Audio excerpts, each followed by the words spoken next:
مولاي صل وسلم دائما أبدا على حبيبك خير الخلق كلهم مولاي صل وسلم دائما أبدا على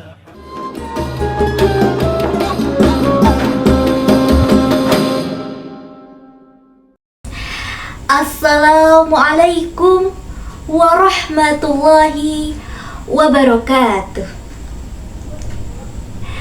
Bismillahirrahmanirrahim. Alhamdulillahirabbil alamin. Wabihi nasta'inu ala umuri dunya waddin. Wassalatu wassalamu ala asrofil anbiya'i wal mursalin wa ala alihi washabihi ajma'in. Amma ba'du. Puji dan syukur marilah kita panjatkan pada Allah Subhanahu wa Ta'ala yang telah memberikan nikmat pada kita semua sehingga kita dapat berkumpul di majlis taklim ini.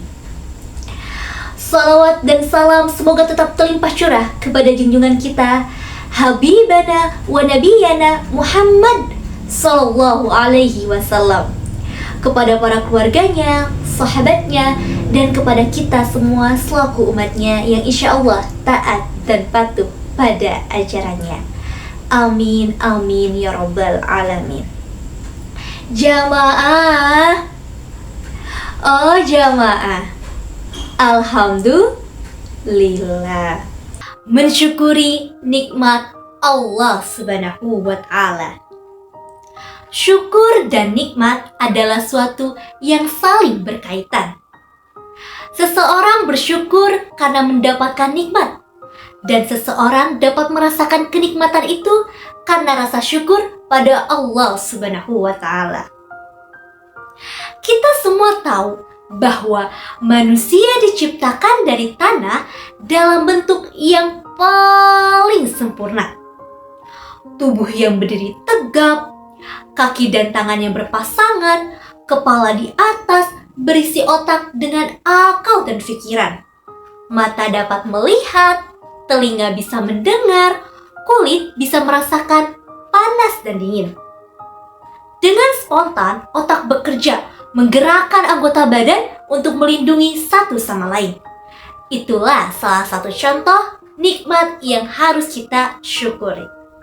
Nikmat adalah anugerah yang begitu mahal, terutama bagi mereka yang mampu untuk terus bersyukur. Syukur bukan hanya sekedar ucapan, tapi adalah bentuk pengakuan yang tulus dari hati. Terima kasih kepada Allah Subhanahu wa Ta'ala atas segala pemberiannya yang tiada terhitung. Rasa syukur itu hadir dalam bentuk ucapan Alhamdulillahirabbil alamin.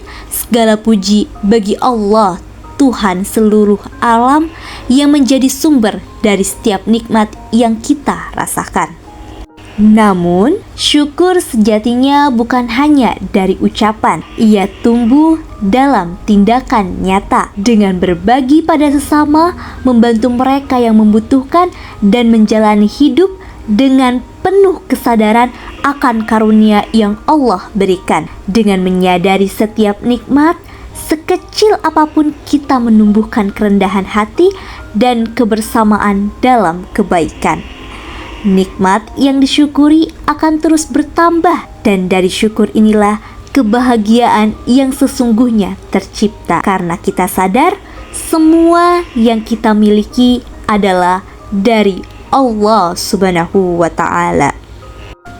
Allah Subhanahu wa Ta'ala berfirman dalam surat Ibrahim ayat 7 yang artinya, dan ingatlah tak kala Tuhanmu memaklumkan, sesungguhnya jika kamu bersyukur, pasti kami akan menambah nikmat kepadamu, dan jika kamu mengingkari nikmatku, maka sesungguhnya azabku sangat pedih. Sebagai tanda syukur kepada Allah Subhanahu wa Ta'ala, ada 3 hal yang harus kita lakukan. Yang pertama, mengingat dan menggali nikmat itu.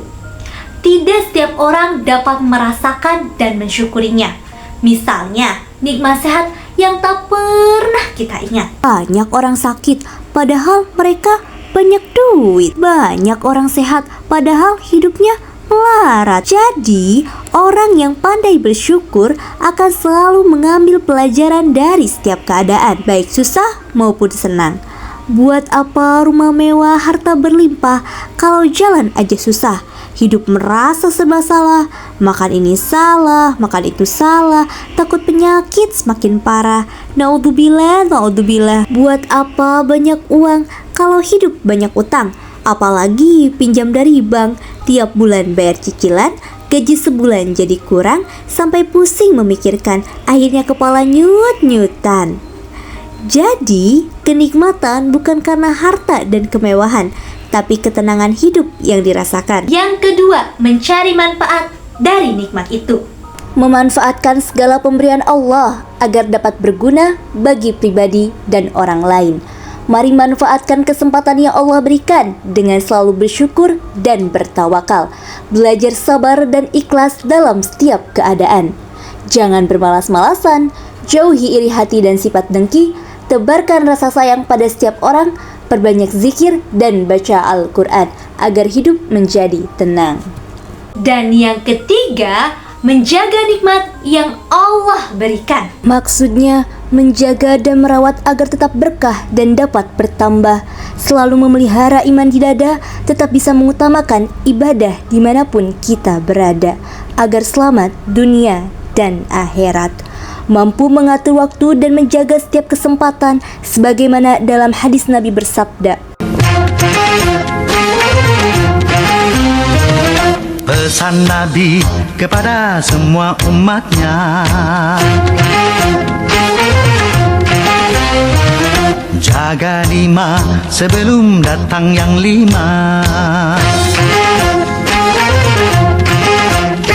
Pertama, jaga muda sebelum tuamu. Kedua, jaga kaya sebelum miskinmu. Ketiga, jaga sempat sebelum sempitmu. Jaga sehat sebelum sakitmu. Jaga hidup sebelum matimu. Jamaah, oh jamaah, alhamdulillah. Cukup sekian, terima kasih. Billahi taufiq wa hidayah. Wassalamualaikum warahmatullahi wabarakatuh.